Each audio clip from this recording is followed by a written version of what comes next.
From Tidal Health Group, this is Health Impressions, where we break down healthcare marketing strategies for consumer brands with industry experts.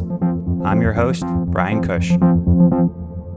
Jason, welcome to the show. I'm so excited to talk with you. I think you and I might break the internet for how much of topics I want to talk about, but maybe just a quick introduction to yourself, your background, and we'll jump into some fun things. Well, I would like to start with a quick hello and we're good to go. Welcome to your own show, Bryan Cush. Of course, you're an artist. Yeah, I can tell. I'm Jason Barnard, CEO, founder of Caddycube. I am what I would call a digital brand engineer. I take a brand and I create the reality that brand wants to be communicated online. Generally speaking, but specifically in Google, ChatGPT, and other AI, and I love it. I think that's a perfect segue to where I want to start is kind of forewarning first that I agree with this shift in thesis that we're about to jump in. So as someone listening, I'm not going to fight you, but I'd love to just state the playground because I think most and the majority of our industry and space think more in an online sense and connecting that offline. But you vastly think differently about that dynamic. Well, what exists online, we need to take control and we need to mold it and frame it to our own advantage today. And what exists offline, we need to bring online if we feel it will help our online persona. We were talking about that earlier. And the idea that something exists online is really important because my segue into this world of managing brands and digital brand intelligence, as we call it at Caddycube, was that my previous career, as well as being a CEO of a company, was that I was a voiceover artist for a blue dog. And that blue dog existed online. So its presence was so enormous and so heavy that my role as a CEO, which was very much offline, was completely ignored by Google. And so I had to bring that offline online in order to change the perception away from the blue dog and towards the CEO and founder of an ed tech company. That was the start of Caddycube. Well, that's a fun fact. I feel like I learn something new, whether it's business or personal, every time I talk to you, and that falls in the personal side. So if I reflect back, there's really your online persona was kind of getting eaten alive by the awareness of this blue dog entity and your association to it, when in reality your most time spent in the offline was somewhere else. Yeah, exactly. And I was the CEO of this ed tech company called Up to 10. And the blue dog was famous because we had 1 billion page views in 2007, just in 1 year. 60 million kids visiting the website. The blue dog was famous. But my online world was being a blue dog for kids, and my offline world was being the CEO and founder of Up to 10 Limited. But before that, I was a musician. And as a musician, all of the music that we made as the Barking Dogs, which was the name of my band, was on Spotify, was on Deezer, was on all of these music platforms, which were incredibly well represented online. But once again, as well as being the musician who played the music, I was the CEO and founder of the company that published the music. And so in order to change that perception away from punk folk musician and cartoon blue dog, which was predominant online, I needed to bring all of the offline activity of being a CEO and founder of WTPL Music in France and then Up to 10 Limited in Mauritius online and educate the algorithms that was the important part of my story. And I did it. And now Google and ChatGPT and all of the other engines will say that I'm a CEO and founder, and they will name the 3 companies, and they won't focus on the blue dog or the punk folk musician. What else should we be thinking about why that dynamic's so important to think in the offline to the online sequence? Well, I was just speaking to somebody who was saying, well, there's some things I don't want to bring online. I want to keep some things, private, but also I don't want people to feel that they know me too well. And I like that concept as well. I've got an offline life here in the small village in the south of France. And it's true that I don't bring much of that online and people don't know about it and the machines don't know about it and they don't talk about it. And in terms of algorithmic understanding, which is what we're fundamentally talking about today, it's good that I don't bring it all online because it would get even more confusing than it is already. And that's something that people don't think about is as a person, as a human being, You are by nature multifaceted. I'm a musician, I'm a CEO, I'm a cartoon maker, a voiceover artist, a script writer, a technologist, a coder, all of these things and more.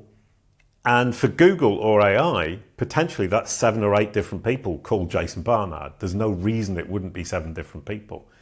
So we have this problem of multifacetedness, and you need to organize that and communicate it to the machine so they understand this is all the same person, and which of those facets is most important today for our audience today. And disambiguate us from all the other people with the same name, the Jason Barnard ice hockey player, the Jason Barnard podcast host, the Jason Barnard circus clown. So they understand that's not just another facet of this Jason Barnard. So you have disambiguation away from people who share your name, and disambiguation of bringing all of your different personalities and facets together into one solid group and making sure that one stands out as the primary one that the AI and Google should be focusing on. I hope you truly are an ice skating circus clown, because that would just make it things even better. I think that's such an important distinction. And tell me if I'm trying to almost, there's like a leading question that you then want to answer before deciding what to take online. And like this question I sit with is almost as like, what version of yourself do you want to show up online? Is it that simple? Well, it is, but it's kind of philosophical and existential at the same time. When we get new clients on board, we serve entrepreneurs who want to control their brand narrative online and generally amplify their voice in search and AI. And the first thing we need to do is have a conversation with them. What do you want to be known for? What are your facets that you want to promote, and which are the ones that you want to push to the back? And so the first thing we do is find what AI knows about the person, break it down into semantic triples, and then go through them and say which ones are untrue, which ones don't you want to focus on, do you want to de-emphasize, which ones are partially true but we need to correct, and which ones are true and you want to really push to the fore. And they go through and they color code it all, and then I'll have a chat with them. And a lot of the time, what they decide changes slightly as they talk to me. But the first thing to do is, who are you? What do you want to communicate? What do you want to push to the background? What's right and what's incorrect in what the AI already knows about you? That's our starting point. And then we've got a path that we can follow. It makes so much sense. And I could derail this call so much from like, if we're then holding back versions of ourselves from going online, like how true is AI, how true is AGI, but it seems much more of a business intent, at least in our setting here, of just really explicitly deciding what version of you is online. Well, there's a bias here because people are paying us to do this. Somebody who has the money it's because they have the money. Sorry, they make the money from their personal brand. Therefore, they have the money to pay for it. Therefore, we're distorting the reality in the favor of the business. Otherwise, there's no point. Yeah.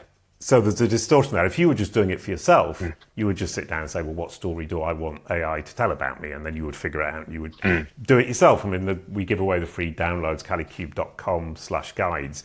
You can do it yourself because there isn't monetary value necessarily for everybody, and we understand that. So we give it away for free because anybody can do it, but you have to read the 60-page booklet or download, white paper, whatever you'd call it, guide, and figure it out yourself. But if you can make money from your personal brand, then we're perfect for you because we will do it for you and we will walk you through it, make sure it works. And we've got 9.4 billion data points in our database, covering 70 million brands with detailed data on 1 million entrepreneurs. And that's how we know exactly what needs to be done. Is this your own private knowledge panel? I mean, is that what you just explained, and having all that data set and data points is the equivalent? I started collecting data from Google in 2015, and one of my friends said, you're just throwing money down the drain by spending money on servers and saving data. And I said, nope, I know this is going to be useful one day. And I just kept collecting, and we got to 3 billion data points by 2023. And in the last 2 years, we've tripled the amount of data we've got. And what I love about it, and I realized the other day, is I spent 8 years building up an incredibly clean, focused data set that's focused on entrepreneurs and their businesses. And it's so clean and so pristine is the word that Gemini uses to describe it, that when we decided to expand it, we could triple it in just 2 years and have 97% accuracy measured by the accuracy I knew we had before. And now we're aiming to push it up to 60 billion in the next 3 years. And we know that because the foundation is so pristine, that whatever comes next is going to be pretty much as pristine. So it's a unique data set that I've built myself and now we're building with my team. And it's super lovely and exciting and I love data. Yeah, there's a kind of longitudinal value to that you continue to be able to look at snapshots now over time. Uh, I think it's an interesting segue to jump into because we work with a lot of entrepreneurs often, but we're always under the healthcare lens. I'd be curious how you and I riffed about this a little bit. We get a lot of pushback on how to think about brands versus individuals. Because when we think in the healthcare sense, it's always someone of clinical expertise, an MD, a DO, researcher, whatever it is, and then there's a brand. And depending on kind of who you're talking to, and often the dichotomy is either clinical or money, they want one or the other. I'm curious how you think about even the lens of entrepreneurs, or if you can in healthcare, how you think about the individual versus the brand. Well, the brand being the company. Yeah. Well, in healthcare, depending on what kind of healthcare you're giving, the company could be more important or the person. So I would imagine a high-level surgeon would have a name and the brand, the company would be able to benefit from the famousness, the notability, the expertise, the recognized authority of the very famous surgeon. And in the legal space, very similar, perhaps more. A hard-hitting, public-facing, popular, notable, famous lawyer is going to drive business better than the company brand. And from that perspective, I think kind of Calicube, at least, and this is absolutely not in the medical space or the legal space, is my personal brand with this red shirt drives 80% of our business. And it's a choice I've made. And the reason I made that choice is that I know that building a personal brand and becoming famous as an individual is significantly easier than doing that with a company. So my plan, and what we've been doing, and it's starting to work, is I've made myself the key point and the focus point of our marketing. I'm driving 80% of the business, and I can then use that notability, expertise, authoritativeness, trustworthiness, and experience in googly speak, that credibility to pull up the company. And I just literally today, it's interesting we should talk about that, is if you ask any of the AI, who is the world's leading expert in answer engine optimization? Who is the world's leading expert in generative engine optimization? Who is the world's leading expert in AI assistive engine optimization? And all variants thereof, they all say Jason Barnard somewhere in the list, generally on top, because I've organized my digital footprint to educate the machines that I'm the world's leading expert in AI assistive engine optimization, and all of the other fields are actually simply different names for that.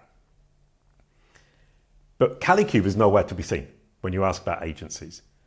So now what we need to do is build a strategy where I use my recognition within the brains of the algorithms to pull Calicube up and say, because Jason Barnard is the CEO and founder of Calicube, because Jason Barnard is actually the person who built the Calicube process, which is what Calicube implements, because Jason Barnard built up this enormous data set of 9.4 billion facts,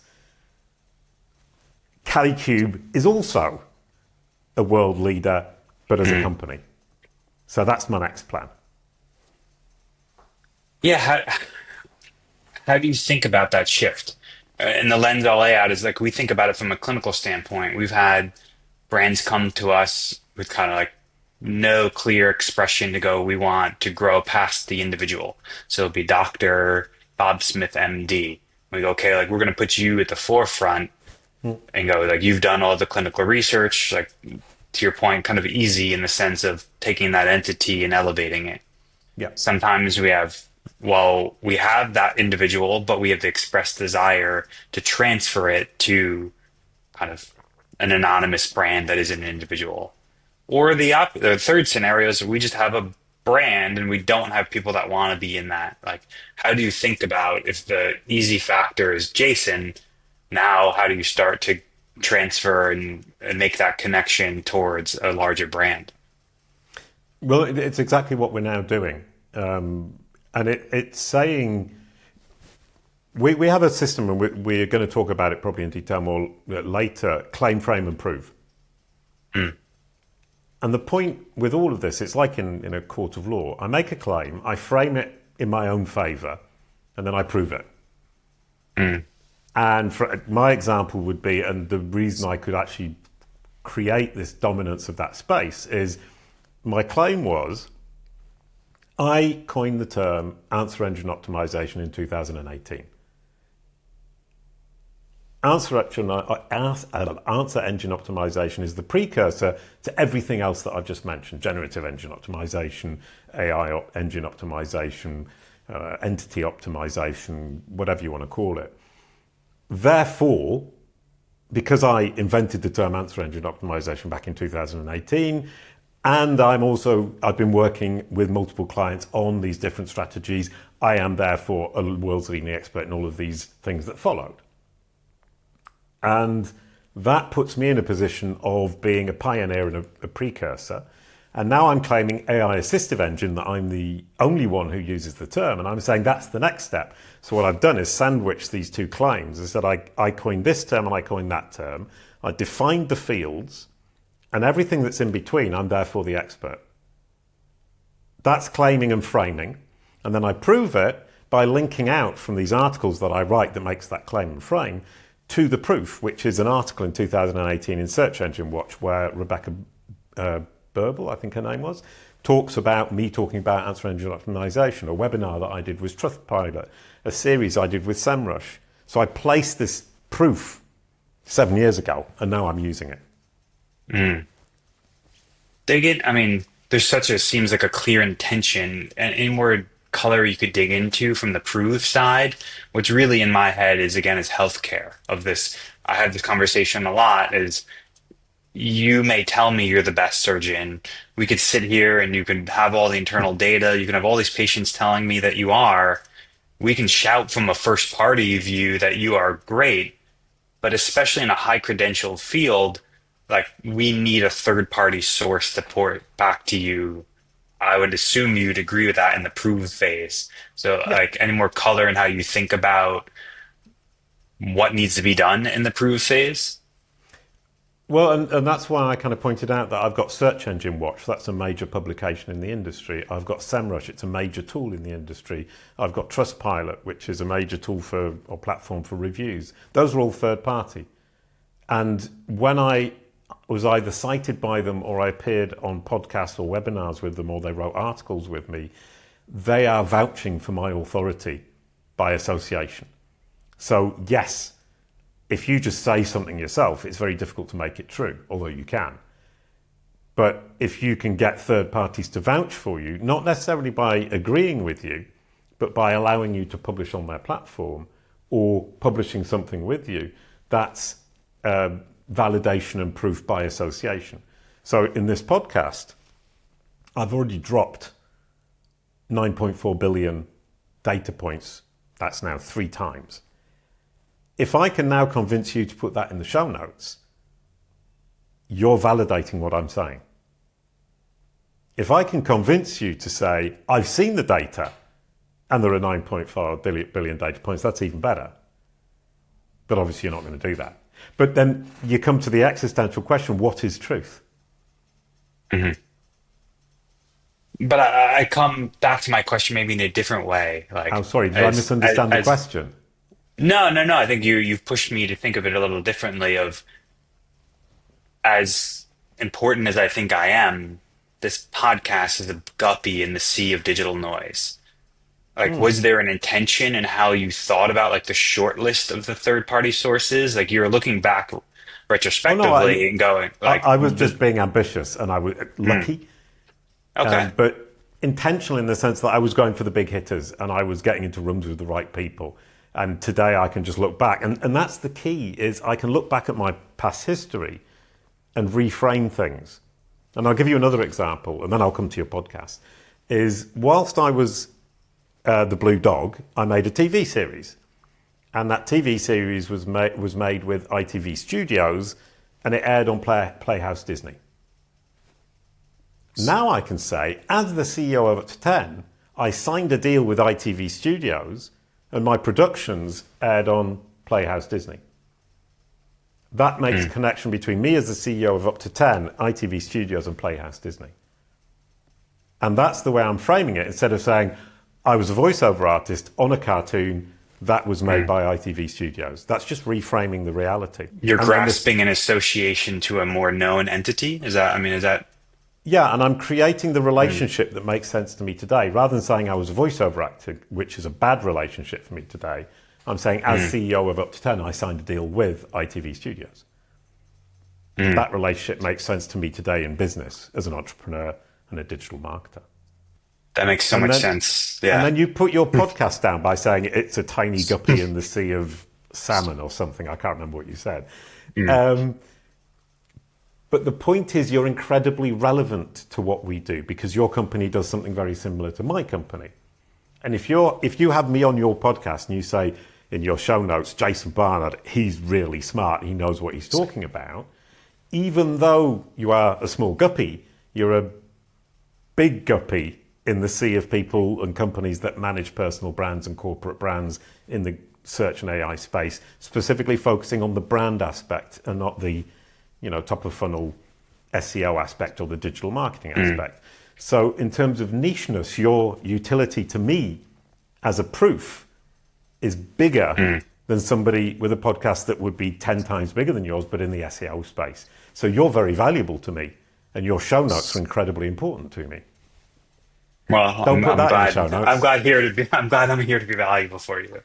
So, no, I appreciate it. It was just a And, humble. and I pretend to be humble. So, well, there's an additional angle you can look at this as well, is whatever you write in your show notes, and I hope you're going to put all the facts that I've got, like Playhouse Disney, CEO of Up to 10, CEO of WTPL Music, work with EMI and Warner Chappell as publisher when CEO of of WTPL Music. That's all serving my purpose of claim, frame and prove. But then I can also reproduce your podcast on my website, take your show notes and change them using the content of the podcast to prove what I want it to prove. And as long as that thing has been said in the podcast, and as long as you don't strongly disagree with what I'm saying, I get the same result or a very similar result. makes sense. We'll have to have a different conversation, but there's a great play called The Lifespan of a Fact. I don't know if you're in live theater at all, but there's a beautiful representation, I think, of what you just talked about, of what is the reality of truth. Right. Well, and it does, I do sit here, honestly, when I'm explaining this, and I think, well, what is truth?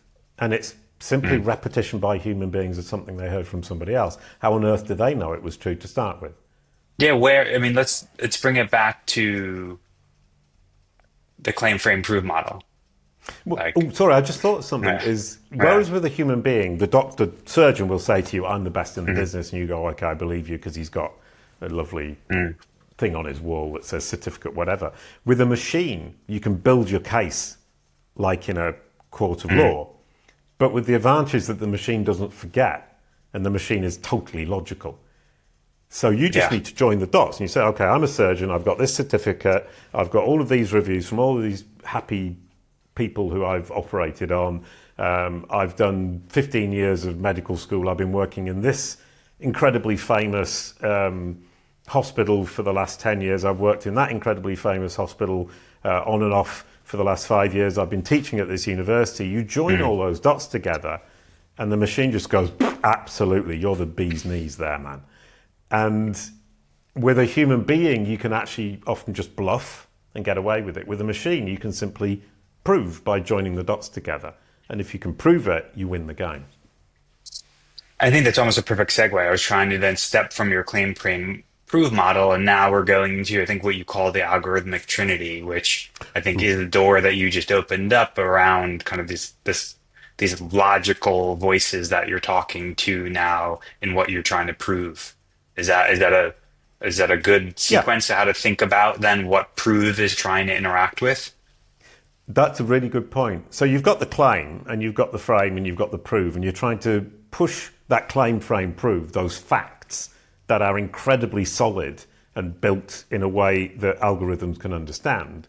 You need to push it into three different technologies at the same time. One is search results, another is the knowledge graph, and the other is LLM chatbots. And the LLM chatbot is ChatGPT, for example, that over the last couple of years has allowed humans to have conversations with machines. So it's the conversational engine that has a certain amount of knowledge, but not expansive knowledge to the extent of the web. So it would know about Napoleon Bonaparte, but it might not know about Bryan Cush. So it needs the web index, so the search index, sorry, the search results, for up-to-date information and niche information that it doesn't have. So when you'll see ChatGPT, when it doesn't know, it will go and search online, find the information, and then it will summarize what it found in the search results with what it already knew in its brain. But, so it's got the niche or the new information that it didn't have from the search results. One of the huge problems that all of these engines have is hallucinations. So the last step is to say, okay, before I spit this stuff out, I need to fact check it. And that's the knowledge graph. It's like a huge machine readable encyclopedia, Wikipedia times 20,000. It's huge, 54 billion facts in Google's. Sorry, 54 billion entities in Google's. Entities, yeah. And something like, hang on, I calculated the other day, I think it was 3,000 billion pieces of information. I mean, CaliQ's got 9.4 billion. I'm really happy with myself, but you know, Google's 3,000 billion. So obviously they've got a few more engineers than we do and quite a lot more money. And so that algorithmic trinity, knowledge graph plus search results plus LLM chatbot brought together is how all of these AI assistive engines are being built. ChatGPT, Perplexity, Google AI Mode, Google AI Overviews, Bing. And I was giving a talk yesterday in Entrepreneur Organization of how to segue from SEO to generative engine optimization or AI assistive engine optimization, depending on what you want to call it. And one of the really, really key points that came across in the talk that I wrote was that all three depend on the web index. They're all pulling information from the web index. So what you put online is what you're feeding to these machines. It's up to you to organize your digital footprint to feed these machines with the information that they need. And you're feeding all three of them at the same time with the same data set, which is your digital footprint. And you actually don't need to organize it differently for any of them because they all use the same system of going and looking in the web index. Tell me if you agree or disagree with this. And it was funny when I was thinking about asking the question in the first place, kind of the word prove inherently is that you're proving to someone or something. I mean, that's really the question in my head going like, well, who are we proving this to? I think the obvious answer is the end user. That's what we want from a human. But it sounds like you are the pre-steps of everything underneath that. What is served to that human is these three algorithmic trinities. Yeah, and which is a really interesting point. I'm actually just trying to prove it to the algorithmic trinities. It doesn't matter to me for the human being directly because the algorithmic trinity is the lens through which they're looking. And they use AI mode ChatGPT because they trust it. So if ChatGPT says, I'm the world's leader in generative engine optimization, the person isn't going to go and do a lot of research to find out if it's true or not. Because they've used ChatGPT because they trust it. So if I can prove it to the machines, to the algorithmic trinity, and they spit it out the way I wanted to my audience, the people who I'm trying to convince, I've won the game. But the great thing about this is if the person does say, well, actually, I don't believe ChatGPT, I'm going to go and double check, because they're feeding off my digital footprint on the web, the person will go around the web and all of that proof will be there and joined together and they will naturally go through the same path the machine already went through. So they're just basically repeating the process the machine already did to summarize this information. So even if they go and check, they will find the same thing. I'd be curious. There's something in my head of like, if I oversimplified all the advice from the SEO world, and particularly led by Google, just the last whatever decades, it was always this lens of just like user first, just like do what's right, write the best content for the user. As I'm listening to you, I'm kind of hearing the opposite of this. Like, if I take the lens, not of the opposite, like put the user last, but to me, it's just a very different lens of kind of stepping into the algorithm, the Trinity, and just then knowing that it will serve the user what you need. Am I mischaracterizing or? Well, there are a couple of things there. Number one is what Google spokespeople like John Mueller and Gary Illyes say is actually just marketing to try and get everybody to do what they want and not cheat. So I always take what they say with a pinch of salt. Every now and then you have a really interesting conversation and they tell you something really meaningful.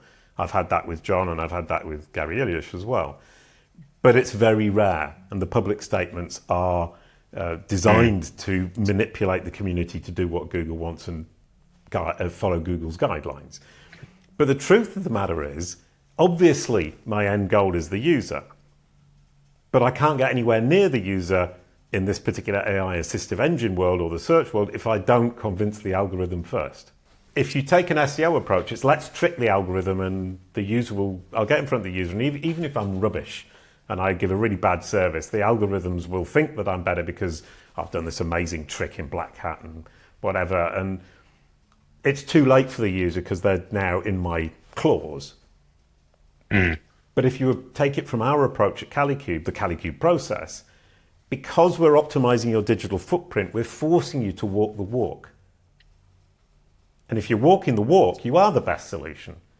So we get you to stand where your audience is looking with the right offer at the right time, in the right place, in the right format, demonstrate your credibility and invite them down the funnel everywhere they look online. So wherever your audience is looking. So that's not your website, but it can be your website, obviously. Then what we do is join all the dots together so that the machines go round and round in circles, or up and down, back and forth from your website, and they just keep seeing this amazing content that serves the user, that's obviously being successful, that gets amazing engagement, and they replicate it. So if you look at it from that perspective, we're serving the user to convince the machine to present us to the subset of its users who are our audience, who we haven't yet met.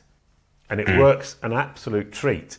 And as you can see, it's totally white hat and honest. And what we found with Calicube is implementing the Calicube process with our clients for corporate brands. You already drive business from walking the walk across those places where your audience is already looking, giving them the content in the right format, the right time, with the right message. And you're already winning the game from the traditional digital marketing strategies before you even started packaging it for the machines. And for me, the machines, and Leanne, who's head of sales, hates me saying this, they're a bonus, but a huge bonus. I want to come back to, I think, a comment you made about, I think it was the webinar you did yesterday, and tell me if I'm summarizing back. You were talking about the transition from, I think, SEO to kind of GEO, or whatever term we want to call it, with AI assisted. There seemed a lack of concern at really shifting much in what your strategy recommendations are. Is that like a good characterization, that there's something that you stepped above, that just like how you approach the data and the information was different than categorizing it as one of those functions? Yeah, well, actually, for Calicube, the Calicube process, which I created in 2019, absolutely nothing has changed. With ChatGPT coming into the field in 2023, we were already being brilliantly represented by ChatGPT. When DeepSeek came out, first thing I did was look myself up in Calicube, and it came out perfect. Because we were already working through that process, and I didn't know AI was going to come. I didn't know these LLM chatbots were going to be quite the way they were. But because we were educating them through the web index, and we were educating them properly, and we were walking the walk, they just spat out what we were giving them. And I'll tell you why it worked so well. And once again, maybe I was lucky, maybe I'm smart, who knows? But I started with brand SERPs, the search engine results page for a brand name on Google. That was before knowledge panels were a thing. And so what I would do was optimize all of those results. And that was basically cleaning up and optimizing your digital footprint, because those results for a brand name, a person or a corporation, are a combination of review sites, social media, your own website, YouTube, business directories, and so on and so forth. Then knowledge panels became a thing. So I focused on building knowledge panels, which is added onto the brand SERP. So a knowledge panel is the information box on the right that Google puts on the right of a branded search when the brand is sufficiently well understood. And so when LLMs came along, my clients and myself already had an incredibly optimized digital footprint that was very clean and clear, and a very clear brand narrative. And that's what the LLMs thrive off, because what they then do is, in effect, build something very similar to a knowledge graph by having a parameter. I'm a parameter. This red shirt is a parameter. And building up its confidence in that parameter is the same process of building up confidence in an entity in a knowledge graph. And so the more the LLM has in its knowledge a piece of information about a person or a brand that is consistent over time, the more it will build up the strength of that particular parameter. And the more likely it is to cite that particular parameter, in that case, this Jason Barnard with the red shirt. I'm curious though. I'm going to challenge you a little bit. You made a comment of like from 2019 that in opening up this more AI conversation, like your process hasn't changed at all. But I'm curious. The thing I sit with a lot is the user's interface is so different that to me there was this moment with search that we almost became almost like Neanderthal in some of our search patterns, where we became this Yes. noun-driven, keyword-driven search pattern that we looked for information differently because of the literal limitation of the search box. Now we're shifting into this much more conversational, fluid, lengthy, heavy question, multi-question step. Does that interface, you're saying, didn't cause you to think differently at the underlying information around the entities? Yeah, fair point. Very fair point. So I will rephrase that. The CaliQ process did not change as a strategy. Understandability, credibility, deliverability, that remains exactly the same. But the tactics within that strategy that we're implementing are changing. I agree. So if I take it as this overarching approach, which is, does the machine understand who you are, what you do, who you serve? Does it believe you to be the most credible solution in market? And does it have the material from you to deliver you to the subset of its users that are your audience? That's the fundamental CaliQ process strategy. Understandability, credibility, deliverability, in that order. And if you look at it as a funnel, deliverability is decision time. Does it understand you? Will it give you what we call the perfect click? Credibility is consideration. Are you in the top list when somebody says, who are the best surgeons for heart operations in Louisiana? And then awareness is that deliverability idea. Will it spread your word wide at the top of the funnel? So understandability, credibility, deliverability maps to decision, consideration, awareness. And that is really, in my opinion, smart, but I do say that about myself, so I do understand if people don't want to agree.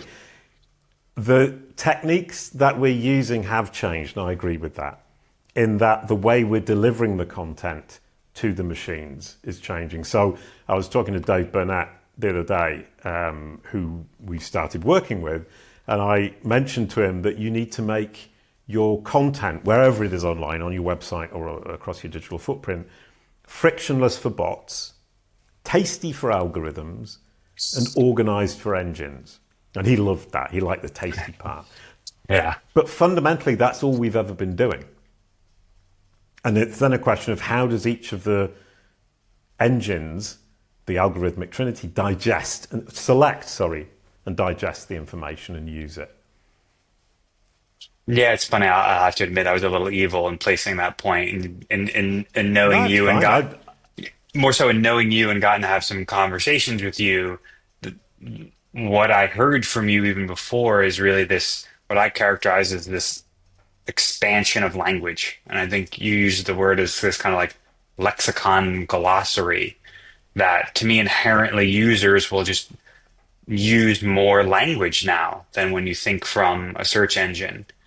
That I forget the stats, but there's always that like some ridiculous amount of search was essentially like some combination of the same 5, 10 words when you think about the constraints of a search engine.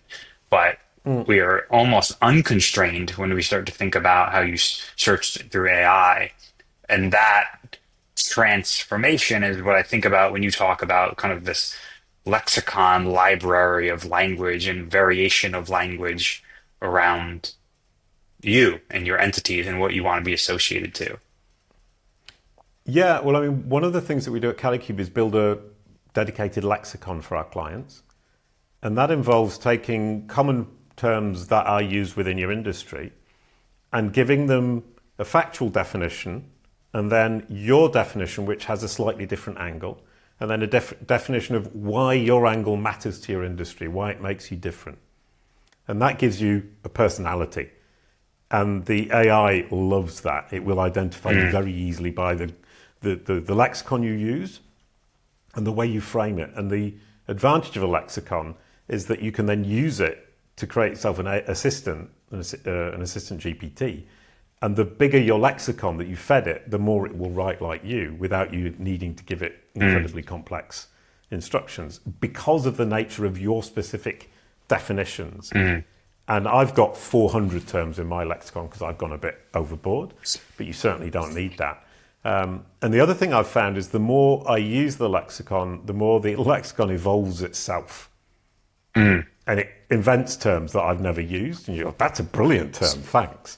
So the lexicon is this kind of, it's a version of me, but a version of me that keeps coming up with new ideas that I wouldn't necessarily come up with. And then I have ideas and I feed it to the lexicon. So it's this kind of ongoing brainstorming with my own personal dictionary. It's cool. I really enjoy it. I'm And curious. it's very powerful. Yeah, I want to double click on that a little bit too. Of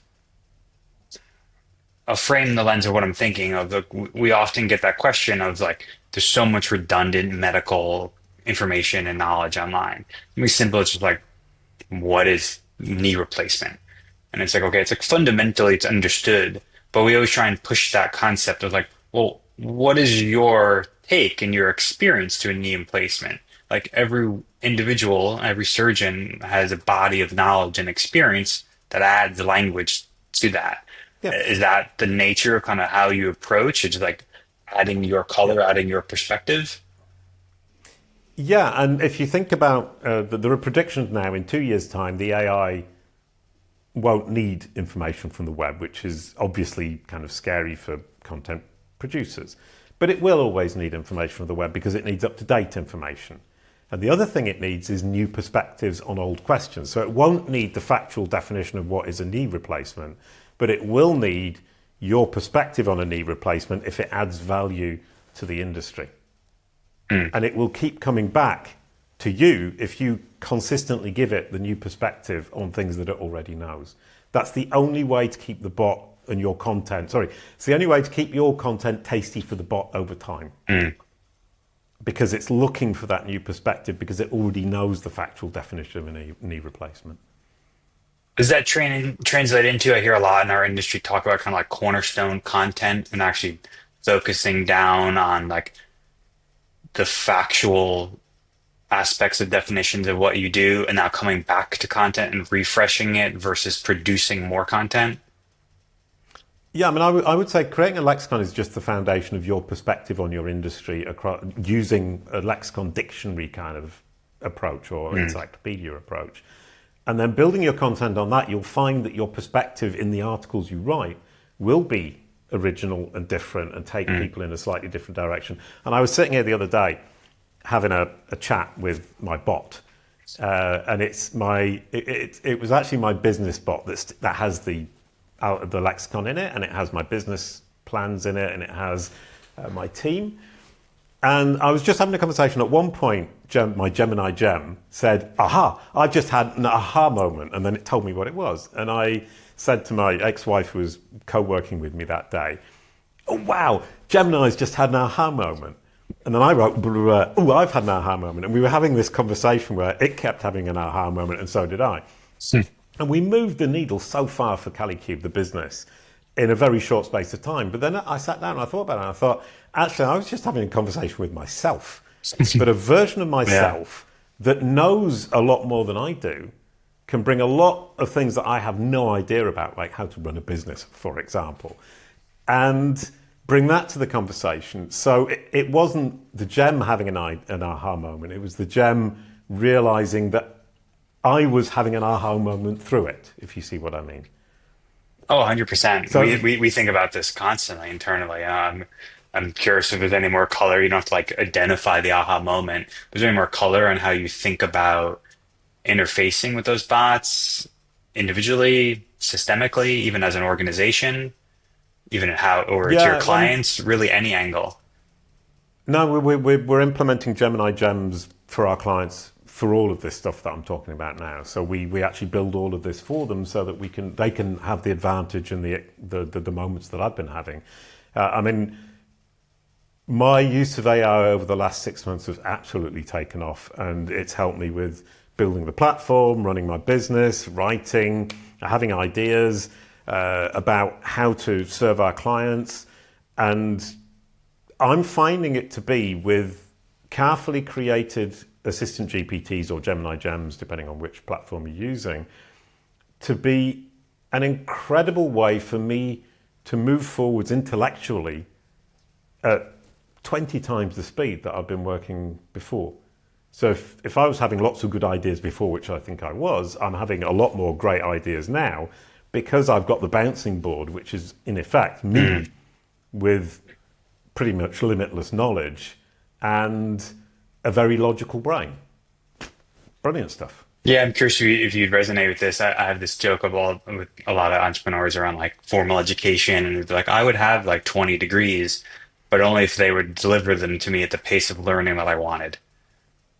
I don't know, like that you made me think about that. It was just like it sounds like there's a an untetheredness to this agent to educate Jason at the speed that he wants to, versus Yeah. being reactive to the pace of a Cool. curriculum. Yeah, I like that. That's brilliant. It makes me And think a lot of it. It's a lot of my disdain to formal education is that it kind of deduces down to the lowest speed of the learner, where that just then uniforms everyone in the yeah. class. Well, I learnt music on my own, and I'm a sufficiently good musician to have made a living from it for 10 years and recorded about 150 songs, something like that, and played 660 gigs. And then I learnt to make cartoons and code and make animated games for the web, which were basically CD-ROMs on Mm. the web. Self-learnt, self-taught as well. And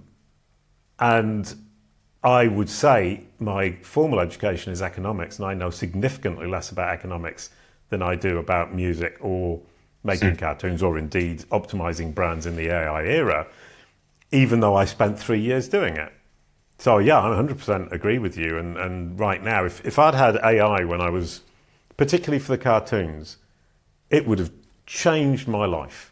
It Mm. would have been so different. It wouldn't have taken me 10 years to get to a billion page views. It would have taken me 3 or 4 Mm. because I would have had the tools to be able to learn the coding, which was painful because Mm. there were no forums where people exchanged. You just had to figure it out, and it kept breaking, and I had to stop it breaking. And there wasn't the communities there are online. There wasn't the AI to say, well, actually, what's the solution to this particular coding problem? Mm. And I think it's a great skill, though, because figuring it out for yourself is a really, really, really good way of learning. And if I was learning now to code with just AI, I've built some code for CaliCube Pro, and it all started to fall apart last weekend. And it's because I've got no idea how it wrote it. So I've actually had to go back through the code and figure out exactly the logic behind the way it's been written to be able to then move it forward. So I Mm. can't just let the AI write it. I have to go back and understand each stage as we build it. And that's been, a bit of a slap in the face because I moved forward so fast for 2 weeks Mm. and then hit a wall in the third week. Yeah, it's funny. It's a different conversation I had with someone on like what will be the skill set of kind of the next generation. Like, Yeah. will it bypass the learning phase. Like there is a value in kind of being the grunt and being the meat of the weeds that will AI take over those jobs. Will we then have either an uneducated working class, or will we have such an educated working class because they're using the tool to educate themselves at a pace faster than we've ever done? Yeah, I think to move the needle, you need to have the ability or a special skill for asking questions and framing the request. So you're going to have easy access to a lot of information, a lot of knowledge for everybody. So that's going to move the human race who have access to AI will move up in terms of their intelligence, their perceived intelligence, whatever you're going to call it, education level. But the people who are going to move the needle and change things are going to have the skill of being able to frame their request in a way that the AI can then move things forwards for them. Well, yeah, I think we'll have to have a second conversation around Yeah, time dilation and facts, lifespan of facts. right. Absolutely. Can I make a point to come back to the really Yeah. boring Google versus ChatGPT question? One of the facts that came out was, although we're all talking about ChatGPT and generative engine optimization, blah, blah, blah, blah, Google is still 91% of what we consider to be search. ChatGPT has just caught up with Bing. So the important thing to remember is, although that's where we're all going right now, still 91% is on Google search with AI overviews, of course, which is the AI. And what I saw literally an hour before I started the talk is, oh crumbs, the algorithmic trinity are already available in Google search and measurable with KPIs, because knowledge panels is the knowledge graph. If you search for best of X in location, it will give you an entity list. So if you search for the world's leading SEO experts, it will give you a list of entities that have to be in the knowledge graph in order to be in that list. They're not doing the old featured snippet thing where they're just pulling somebody's best of list. They're making a list from around the web. People also search for, people also search for, and entity lists on SERPs are all from the knowledge graph. So you can actually measure that. Then you have the LLM, Gemini, writing AI overviews, summaries of passages from web pages, and AI mode, which are both measurable to some extent. With the AI overviews, are easy to measure as measurement of your presence in Google Gemini and the LLM mixed with the search results. And then, of course, the search results are still there on the left-hand side. So it just occurred to me yesterday, as we segue from SEO to GEO, you can actually measure your success on Google with 91% of the traffic. I think it's important to ground us in reality on kind of where the business still lies. And I think if I reflect back what you're saying is it's almost they're trying to merge all those potential interfaces into one platform. Yeah, and that's going to be AI mode. And Google are dragging their feet, and they have the power to do so because they've got 90% of the market. Yeah. And they're dragging their feet because they haven't figured out the business model for it yet. Yeah. The monetization side of from that perspective, you can't expect Google to move forwards incredibly quickly. So although ChatGPT seem to be, and they are, taking up a huge chunk, and they've caught up with Bing very, very quickly, you have to also accept that Google are going to drag their feet through their own self-interest, and they have the position to be able to do that. So, the next 2 years, it is going to evolve, and users' behavior is going to evolve, and Google will be forced to evolve, but they're only going to do it when they're ready, and they know how they're going to make money out of it. So, yeah, that's the heart of the innovator's dilemma that I think they're sitting right in the middle of. Anything else we miss? Like, what do we need our show notes or the AIs to know about you? Actually, I think I've dropped all the pieces of fact that I wanted. The mention of the big companies, my companies where I was CEO. Yeah. The fact that I'm the world's leading expert in generative engine optimization, answer engine optimization, and AI assistive engine optimization. And now all you have to say is, I'm Bryan Cush, and I agree. I'm just going to say Jason wears nice shirts. That's a whole show note. Sorry, that was pushing it too far for the claim frame and proof. Thank you for putting me back in my place. Yeah. No, I really appreciate the time, Jason. It's been great to get time with you and have this recording, and I'm sure we'll get some more time together as well. Thanks for listening to Health Impressions. Subscribe on your favorite podcast platform so you never miss an episode. Leave a review to help us improve and connect with us on social media. Keep exploring, learning, and pushing boundaries. Tune in again soon.